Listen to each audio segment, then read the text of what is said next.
दोस्तों नमस्कार। पिछले दिनों एक खबर आई थी कांग्रेस पार्टी की तरफ से कि कांग्रेस पार्टी ने राहुल गांधी से ये रिक्वेस्ट किया है, आग्रह किया है कि आप लोकसभा के अंदर विपक्ष के नेता का पद स्वीकार करें, लीडर ऑफ अपोजिशन का जो पद होता है उसको स्वीकार करें। और राहुल गांधी ने ये बोला था, आश्वासन दिया था कि आप मुझे सोचने के लिए वक्त दीजिए और फिर मैं आपको अपना डिसीजन बताऊंगा कि मुझे ये पद एक्सेप्ट है या नहीं है। और अब एक खबर निकल करके आ रही है कि राहुल गांधी ने इस पद को लेने के लिए, जो लीडर ऑफ अपोजिशन का पोस्ट होता है उसको लेने से अस्वीकार कर दिया है और उन्हें कहा है कि मैं इस पद को एक्सेप्ट नहीं करना चाहता हूँ। और इस चीज़ को लेकर के अब कि लीडर ऑफ अपोजिशन कौन होगा, इसको लेकर के कांग्रेस पार्टी के अंदर 3 बहुत बड़े नामों की चर्चा चल रही है, उस पर हम आएंगे। लेकिन उससे पहले जो लीडर ऑफ अपोजिशन होता है उसके बारे में थोड़ा सा जान लेना और समझ लेना बहुत ही ज़रूरी है। जैसा कि नाम से स्पष्ट है कि ये लीडर ऑफ अपोजिशन है, यानी कि विपक्ष का नेता है। यानी कि लोकसभा के अंदर 2 पक्ष हैं, सत्ता पक्ष और एक विपक्ष है। तो जो विपक्ष की जितनी भी पार्टियां हैं, उनके जितने भी मेंबर ऑफ पार्लियामेंट्स हैं, जो एमपीज हैं, उन सभी का नेता होता है, जो उसी को बोलते हैं कि ये विपक्ष का नेता है, यानी कि लीडर ऑफ अपोजिशन है। और इसके लिए कुछ क्राइटेरिया होती है, सबको नहीं मिल सकता है ये लीडर ऑफ अपोजिशन का पोस्ट। और उसमें जो रूल है हमारे देश के अंदर, कानून जो है, उसमें ये चीज़ कहा गया है कि जो लोकसभा का जो पूरा स्ट्रेंथ है, जैसे कि हमारे देश में अभी 543 है, तो आपके पास 10% एमपी होना चाहिए। जिस पार्टी के पास 10% एमपी होंगे, यानी कि 54 एमपी जिसके पास होंगे, उसी दल का कोई भी नेता लीडर ऑफ अपोजिशन हो सकता है। ये कानून है। 2014 का जो लोकसभा चुनाव हुआ था और 2019 का जो लोकसभा चुनाव हुआ था, उसमें टेक्निकली जो है किसी भी पार्टी को 10% वो सीट नहीं मिला था, है ना। क्योंकि 2014 के अंदर मैं आपको बता दूं कि कांग्रेस पार्टी को सिर्फ 44 सीट आई थी, यानी कि 44 इनके एमपी थे। 2019 के अंदर इनके पास 52 एमपी थे, जबकि लीडर ऑफ अपोजिशन का जो पोस्ट होता है उसके लिए 54 एमपी आपका होना ज़रूरी है, 54 एमपीज आपके पास होना ज़रूरी है। तो 2014 में भी और 2019 में भी तकनीकी तौर पर लीडर ऑफ अपोजिशन कोई नहीं था, क्योंकि वो क्राइटेरिया कोई भी पार्टी फुलफिल नहीं कर रही थी। लेकिन इस बार 2024 का जो लोकसभा चुनाव है, इसमें कांग्रेस पार्टी का, आपको पता है कि इंडिया अलायंस ने बहुत ही बेहतरीन परफॉर्मेंस किया है और कांग्रेस पार्टी इसमें 99 सीट लेकर के आई है। और अब तो उसमें और इजाफा हो गया है, 2-3 सीटों की और बढ़ोतरी हो गई है, क्योंकि कई निर्दलीय, एक महाराष्ट्र के हैं और भी एक आध लोग ऐसे हैं, पप्पू यादव हैं जो कि निर्दलीय लड़े थे, उन सभी ने कांग्रेस पार्टी को, इंडिया को अपना समर्थन दे दिया है। तो कांग्रेस पार्टी के पास जो एमपी का नंबर है वो 100+ हो चुका है, 102 या ऐसे समथिंग हो चुका है, ठीक है। तो कांग्रेस पार्टी टेक्निकली जो है अब क्या है कि लीडर ऑफ अपोजिशन का पोस्ट लेने के लिए ये एलिजिबल हो चुकी है। और इसके अलावा कोई भी ऐसी पार्टी नहीं है अपोजिशन के अंदर, चाहे वो आरजेडी हो, चाहे वो अखिलेश यादव की पार्टी हो, है ना, चाहे और भी ममता बनर्जी की पार्टी हो, जितनी भी पार्टियां हैं उनमें किसी के पास भी उनके 54 एमपी नहीं हैं। जो सबसे बड़ी पार्टी है कांग्रेस के बाद, वो समाजवादी पार्टी है संभवतः, जिसने कि 37 सीटें जीती है, लेकिन उससे काम बनने वाला नहीं है। तो लीडर ऑफ अपोजिशन जब भी होगा वो कांग्रेस पार्टी का ही कोई व्यक्ति होगा।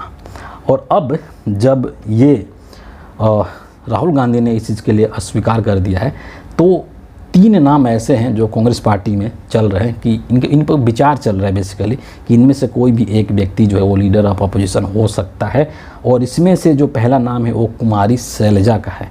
कुमारी जो शैलजा है हरियाणा के हैं और सिरसा से इन्होंने लोकसभा चुनाव इस बार जीता है। दूसरा नाम गौरव गोगोई का है और ये बहुत ही प्रबल दावेदार हैं, एक तरीके से बहुत ही प्रखर वक्ता हैं, बहुत ही तथ्य और तर्कों के साथ बात करते हैं। तो इनका पलड़ा फिलहाल काफ़ी भारी लग रहा है गौरव गोगोई का। और ये असम के जोरहट से सांसद हैं, एमपी हैं, चुनाव जीत करके आए हैं।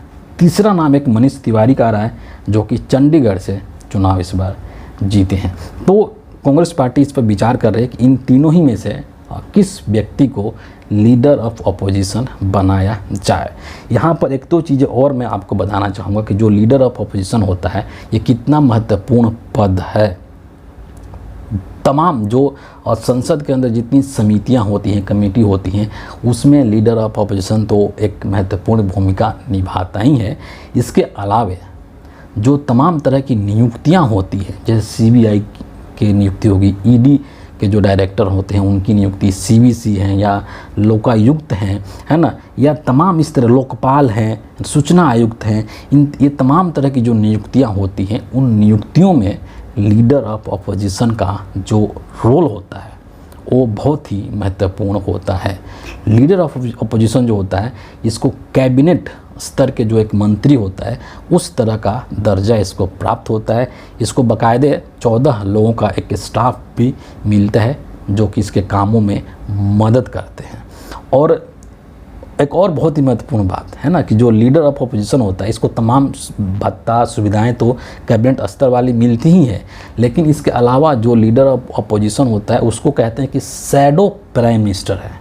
समझ रहे हैं, शैडो प्राइम मिनिस्टर यानी कि प्राइम मिनिस्टर का एक कहिए कि छाया है, एक प्रतीक है कह लीजिए।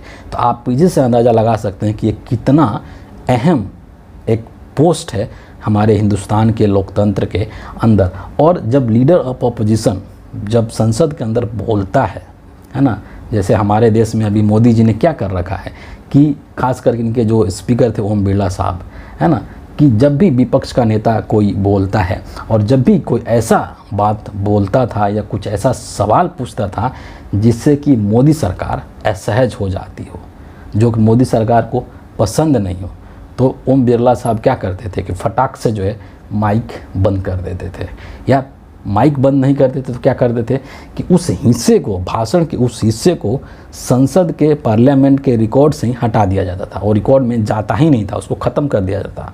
लेकिन जब लीडर ऑफ अपोजिशन, जब विपक्ष का नेता संसद भवन के अंदर खड़ा होकर के बोलेगा तो जो लोकसभा का स्पीकर होगा उसकी इतनी हिम्मत नहीं है, उसके पास इतना पावर नहीं है, इतना शक्ति नहीं है कि वो माइक बंद कर दे और ना ही उसके कहे हुए वक्तव्यों को, उसके भाषणों के किसी भी हिस्से को, अंश को वो काट सके। सभी चीज़ों को एज इट इज़ संसद के, लोकसभा के रिकॉर्ड में रखना पड़ेगा। आपको याद होगा हिंडनबर्ग जब रिपोर्ट आई थी और राहुल गांधी ने जब संसद के अंदर भाषण दिया था और नरेंद्र मोदी और अडानी के बीच के रिश्ते को जब उन्होंने खुलासा किया था देश के सामने, तो उस भाषण के अधिकांश हिस्से को, खास करके जितने बार अडानी शब्द का इस्तेमाल किया था राहुल गांधी ने, उन सभी को हटा दिया गया था, डिलीट कर दिया था और संसद के रिकॉर्ड में जगह नहीं दिया गया था। लेकिन जब लीडर ऑफ अपोजिशन बोलेगा तो उसके पूरा का पूरा भाषण संसद के रिकॉर्ड में जाएगा, उसको काट नहीं सकते हैं, माइक नहीं बंद कर सकते हैं लोकसभा का स्पीकर। और इसीलिए ये एक बहुत ही महत्वपूर्ण पद है और एक कहते हैं ना कि संतुलन वाला पद है कि प्रधानमंत्री से सवाल करेगा लीडर ऑफ अपोजिशन और प्रधानमंत्री को उसका जवाब देना पड़ेगा।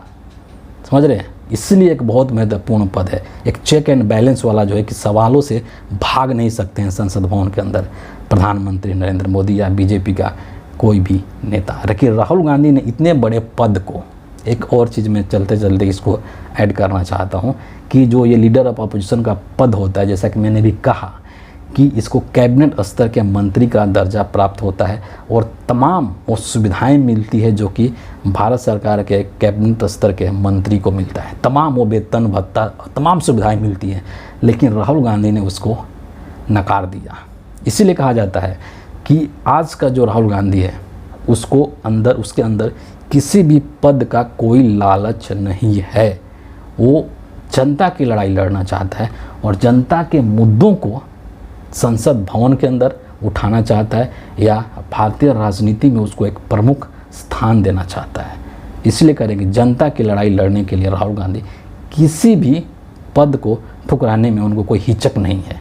और कोई भी वो कहते हैं अक्सर ना कि मैं जनता की आवाज़ को उठाने के लिए कोई भी सेक्रीफाइस करने को तैयार हूँ, और उन्होंने किया भी है। किस तरीके से उनके सांसदी को रद्द कर दिया गया था, उनका बंगला छीन लिया गया था, तमाम चीज़ें इस देश के सामने हैं, किसी से छुपी हुई नहीं है।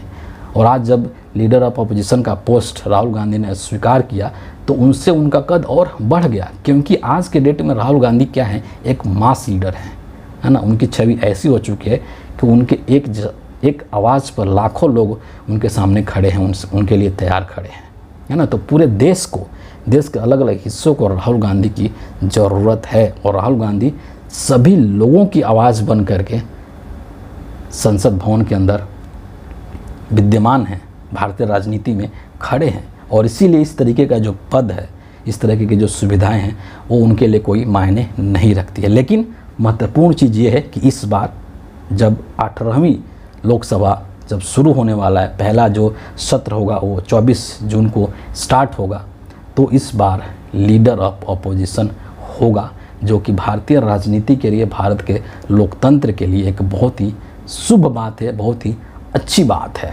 तो फिलहाल इस वीडियो के लिए इतना ही है। आप सभी का बहुत बहुत धन्यवाद।